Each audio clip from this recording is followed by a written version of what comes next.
Bem, então é isso. Paulo de Carvalho, poeta, maluco, utópico, com a graça de todos os deuses. E quem é que vem? O Inter. O texto dele foi atendendo a pedidos. Boa tarde, gente. Não pensei em nada especial para falar aqui, né? Mas vou falar um pouquinho sobre o texto que eu fiz. Como o Paulo colocou, foi atendendo ao pedido dele, né? Que ele pediu que eu escrevesse alguma coisa sobre anarquismo. Eu não vou assim dizer o que está escrito no texto, porque isso seria redundante, né? Vocês vão adquirir o fanzine e lá vai estar, né, o meu entendimento sobre o que é esse ideário social que se chama anarquismo. Eu, quando fui fazer esse texto, de início eu tinha feito um prólogo, né? Os primeiros parágrafos ali, ou o primeiro parágrafo bem longo, acho que mais de alguns parágrafos, dizendo, justificando que aquela visão ali era uma visão particular, né? Uma visão minha sobre o que é anarquismo. Não era a visão, né? Ou seja, não era necessariamente a visão correta ou a única visão sobre essa ideologia. Só que depois eu vi que estava meio assim, que não tinha necessidade disso, né? Eu entendi que os leitores teriam maturidade suficiente para entender que se é um texto assinado por um indivíduo, aquilo ali é o entendimento desse indivíduo que está escrevendo, né? Então eu preferi não já começar colocando ali a minha concepção sobre esse fenômeno histórico, né, que está aí até hoje, que é o anarquismo. Mas o fato é que, né, já que eu não coloquei isso no texto, eu estou aproveitando para falar um pouco aqui, o anarquismo, na verdade, ele tem várias correntes, sempre teve várias correntes ao longo da história, e houve partidários de uma corrente ou de outra, e houve concepções diferentes sobre esse ideário, né? Então, o que vocês vão ler ali é uma das concepções que existe, e eu acho que é a concepção, assim, talvez a mais, que tenha tido mais relevância histórica, né? Não é aquela que a gente costuma ver com mais frequência nas manifestações culturais que estão dominando aí na sociedade. Geralmente, quando a gente ouve falar de anarquismo, ou quando a gente lê alguma coisa em que o anarquismo aparece, por exemplo, algum romance ou algum filme, geralmente o tipo de anarquismo que se coloca ali é um anarquismo chamado insurrecionalista ou um anarquismo de um certo cunho individualista, né? Por que isso? Porque o insurrecionalismo foi uma corrente minoritária dentro do anarquismo, mas que teve também sua razão de ser. Geralmente ele se manifestava em contexto de repressão muito violenta, em que esses militantes anarquistas não conseguiam, estavam com muita dificuldade de retomar ali um vetor social que eles perderam por conta, por exemplo, de uma ditadura. Então eles não conseguiam atuar convenientemente, por exemplo, junto aos sindicatos, junto a associações de moradores, junto a associações estudantis ou comunitárias. Então eles não conseguiam fazer esse tipo de atuação por questão de um regime de exceção, um regime ditatorial, e aí eles partiam para ações individuais e meio espetaculares de afronta a esse poder ditatorial que estava instituído, para de alguma forma tentar quebrá-lo, tentar desestabilizá-lo, para abrir brechas para outros tipos de ação, né? Só que, assim, o que acontece é que esse fenômeno aí do anarquismo insurrecionalista, que traz em si também uma certa inocência, porque acredita assim que as massas populares seriam meio que como um rastilho de pólvora, que bastaria alguém acender um fósforo ali, né, ser um estupim, e que o povo iria se levantar. Então esses anarquistas insurrecionalistas tinham um pouco dessa ilusão, assim como os foquistas dentro do marxismo, né, que eles que seguiam a linha do que Che Guevara e outros fizeram. Os insurrecionalistas, eles também tinham uma visão um pouco assim de que eles poderiam ser o estupim e o povo seria como um barril de pólvora que aí iria fazer a revolução a partir do momento que eles tivessem as iniciativas de fazer determinadas ações espetaculares, a chamada propaganda pelo fato, que seria aquelas coisas de fazer um atentado, explodir uma coisa, né, e tal. Mas isso aí, esse que eu estou chamando aqui de insurrecionalismo, na verdade sempre foi minoritário dentro do movimento anarquista.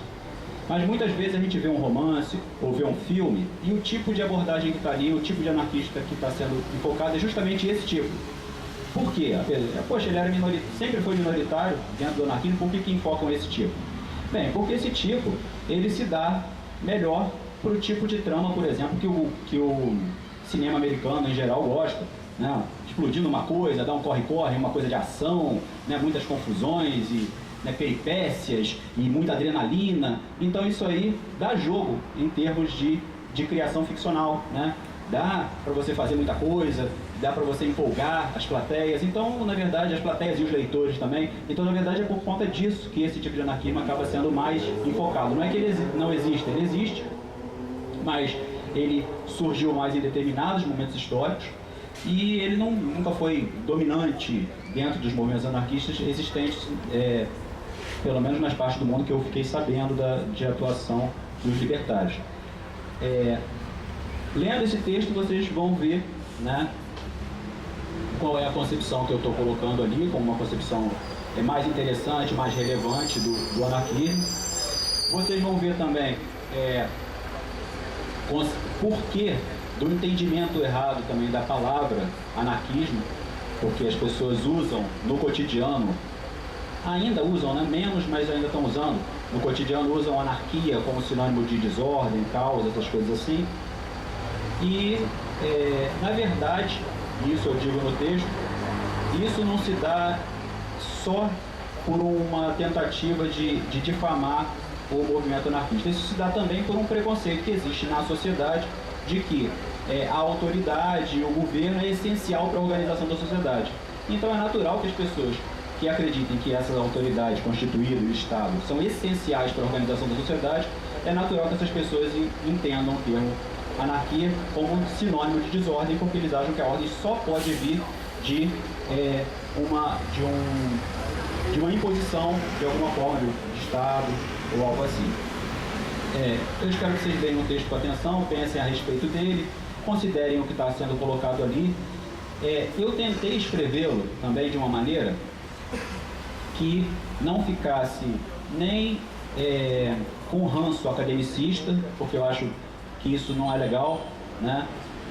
Então eu coloquei de uma maneira assim, os livros que eu cito durante o texto, eu tentei citá-los no próprio corpo do texto, não coloquei notas de pé de página e nem aquelas coisas acadêmicas lá que são até difíceis de entender, que é sempre em latim, apud e tal, e aquelas coisas que eu acho que para o leitor comum aquilo é horrível, mas ao mesmo tempo também não quis cair, né, evitei cair naquela coisa muito do achismo. Eu saí colocando sem citar fonte nenhuma. Eu tentei o meio termo. O que a gente vê hoje na sociedade, em relação aos saberes em geral, são dois problemas, né? Ou o pensamento social, filosófico, ou seja lá o que for, fica demasiadamente acadêmico. A academia ela tem sua importância, tem seu valor, os seus códigos têm sua razão de ser, mas o problema é que quando você faz um texto que é para a fruição fora da academia, você tem que ter um tipo de sistemática desse texto diferenciada. Você não pode botar um montão de coisa estritamente acadêmica e formas estritamente acadêmicas para o público em geral, que isso afasta, né? Então, assim, por um lado a gente vê o academicismo, que atrapalha a compreensão do público sobre o que está sendo dito, e por outro lado você vê também pessoas escrevendo coisas de maneira completamente leviana, fazem afirmações, não dizem de onde tiraram aquilo, coisas completamente temerárias, coisas completamente absurdos históricos, né? Para citar um, né, tem uma colocação aí de que Zumbi dos Palmares teria tido escravos, por exemplo. Não sei se vocês já ouviram esse tipo de coisa. Isso é um absurdo histórico. Isso foi, assim, foi levantado até por um livro de um historiador, mas isso depois, já no século XXI, todos os outros historiadores que falaram a respeito disso, dezenas e dezenas ou até centenas, nunca citaram essa possibilidade. E chegou agora no século XXI, um historiador, e até historiador mesmo, colocou isso num livro, e aí a partir daí Várias pessoas que não são historiadores, não são nada, começaram a fazer guia politicamente incorreto da história, sei lá das contas, e levantar isso como se fosse algo factual e concreto e comprovado. E pelo contrário, isso aí foi uma hipótese que um historiador levantou e que, no meu entender, é completamente furado e que bate de frente com dezenas ou até centenas de historiadores anteriores, né? E as pessoas colocam como algo factual. Aí, assim, o que a gente vê na atualidade tem muito disso. As pessoas jogam uma afirmação, não dizem de onde tiraram, né? Afirmações completamente absurdas, como, por exemplo, agora a gente está vendo aí, falarem que o nazismo e o fascismo são movimentos de esquerda. Isso é uma coisa que dá até vergonha. Eu não sei como é que... Quando eu vejo alguém falando isso, eu fico com vergonha alheia pela pessoa. É um negócio ridículo. É como você olhar para uma parede, sei lá, você olha para uma parede branca e diz que é preta. É uma coisa completamente absurda. Nem os próprios nazistas e os próprios fascistas se afirmavam como tal. Eles admitiam que eram de direita, né? Em alguns poucos casos, pessoas que integravam movimentos fascistas diziam que não eram nem direita nem esquerda, mas no sentido de dizer que eram a verdade. É o que a gente vê, por exemplo, no integralismo brasileiro, que às vezes coloca assim, fala assim, não, a gente não é nem esquerda nem direita, a gente é inteiro. Na verdade, o que eles estão colocando que são inteiros é porque eles acham que são a verdade, que todo mundo tem que ficar embaixo daquele pensamento ali dele. Né? Tirando essas exceções, desses que se acham inteiros, todos os demais se colocaram explicitamente no campo da direita. E, inclusive, os setores de direita não fascista, né, direita liberal, admite que o nazismo faz parte da direita. Você pega um jornal, o Globo, por exemplo, que é nitidamente um jornal que tem um viés de direita, e quando eles vão se referir a manifestações nazistas, como é que eles escrevem? Eles escrevem lá, movimentos de extrema-direita fizeram tal coisa em tal país. Não é assim que eles escrevem? Com maior naturalidade. Porque é uma coisa factual, não é questão de opinião. É uma coisa factual. Então, assim, hoje em dia a gente tem esses dois problemas quando a gente vai discutir fatos sociais, né? Por um lado, as coisas sendo colocadas de forma extremamente academicista, que dificulta o entendimento das pessoas, e por outro lado, coisas sendo colocadas de maneira leviana. Eu tentei escapar desses dois problemas aí no meu texto. Então eu tentei colocar de uma maneira o texto não ficasse com um ranço acadêmico muito forte, e também tentei fundamentar o que eu estava colocando, né, citando ali os livros e pensadores. Os pensadores, sempre que eu citava, eu colocava data de nascimento e morte também, que isso facilita a pessoa na hora da leitura para identificar um pouco melhor quando que aquele tipo de pensamento foi proferido. Eu espero que vocês gostem. Só para encerrar, para encerrar, tem uma coisa importante para falar aqui que eu não posso deixar de falar de jeito nenhum. Eu vou falar, vai ter um evento sobre Franz Kafka, e eu vou passar o filme O Processo, de 1993, e logo em seguida vou falar sobre o filme, mas principalmente sobre o autor, sobre o romance O Processo. Pretendo fazer uma ponte também com uma peça teatral que é uma adaptação desse romance também, que foi a adaptação feita por André Gide. Então eu vou falar sobre isso, vou exibir o filme e logo em seguida falar sobre isso, debater com as pessoas, usando também alguns argumentos que eu levantei num ensaio que eu fiz sobre Kafka no ano 2000. E vai ser bastante interessante, vai ser na casa dela, como eu coloquei. Tem um evento no Facebook, se vocês procurarem lá, Conversas Literárias, um brinde a Franz Kafka, vocês vão ter acesso às informações sobre esse evento. Vai ser no sábado, dia 6, se não me engano, às 17 horas. Tá? A partir das 17 horas até a hora que o pessoal estiver com fôlego para debater. E eu trouxe alguns fanzines aqui que não sou eu que faço, né? São fanzines que eu recebi. E quem tiver interessado é só conversar comigo e eu dou aí para as pessoas, tá? Fanzine aí feito pelo David Beach, e um fanzine chamado Reboco Caído, que é feito por um amigão meu. Vale a pena adquirir, quer dizer, adquirir de graça, né? É só chegar comigo, falar que tá afim e eu dou aí na mão da pessoa. Obrigado.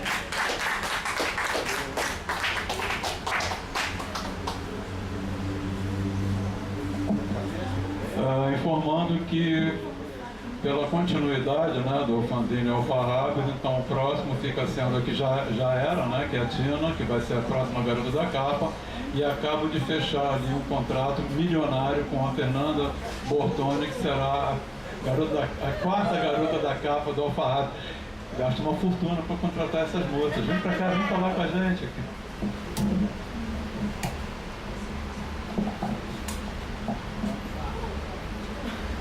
Boa tarde, tudo bem? Cheguei agora um pouquinho atrasada, né? Mas pedir desculpa aí por não estar mais tempo no evento. Ontem teve um sarau, que é o Sarau do Tomate Cereja, que eu faço a mediação junto com a Ana Machado, o Jordão Cabo de Pão. Né? Eu até falei para ela, a gente não tem a próxima data aqui com a gente, mas quem se interessar, o sarau acontece no Solar do Jandeiro, é mais ou menos de 2 em 2 meses. E a gente tem uma página chamada Tomate Cereja no Facebook, então as pessoas podem tentar acessar para saber outras datas.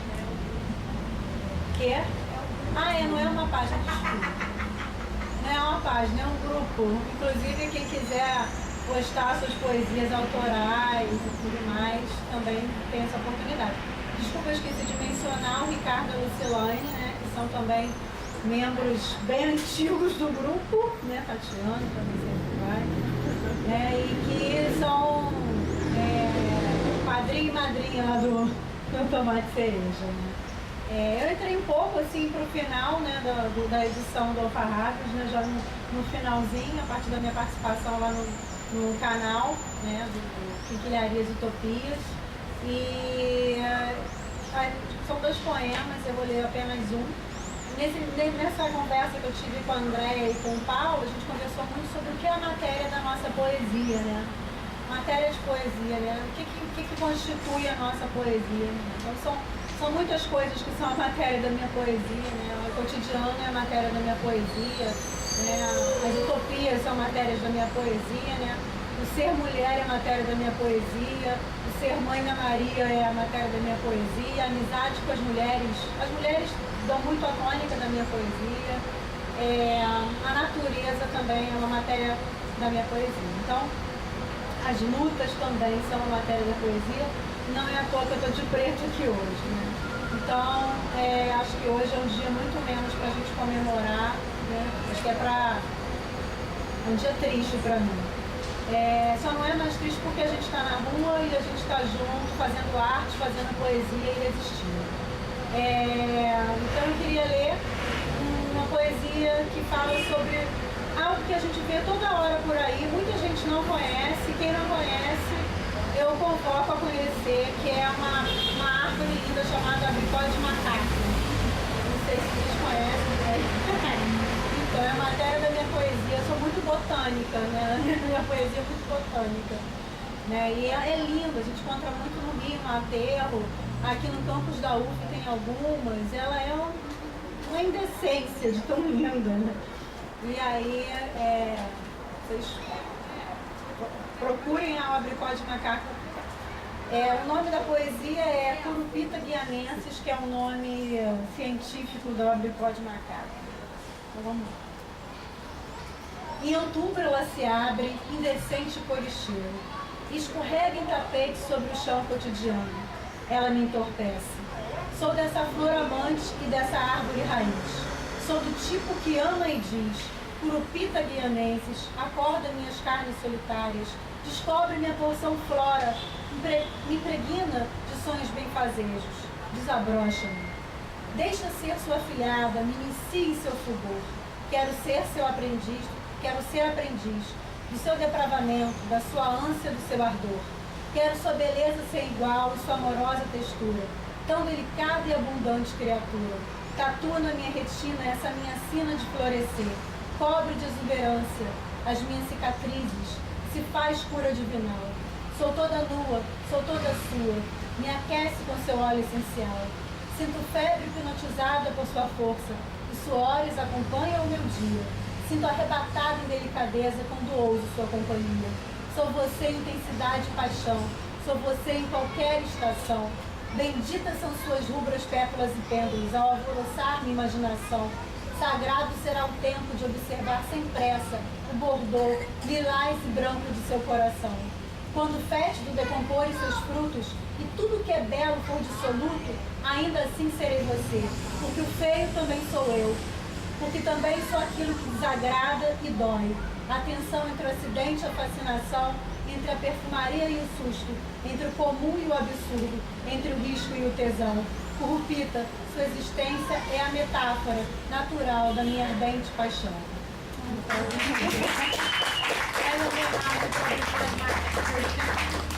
Então, é um pouquinho isso. Quem quiser ver um pouco mais da nossa poesia, né, Lucilane? Entra lá no grupo do Tomate Cereja e começa um encontro com esse grupo que é pura poesia, é muita amizade, né?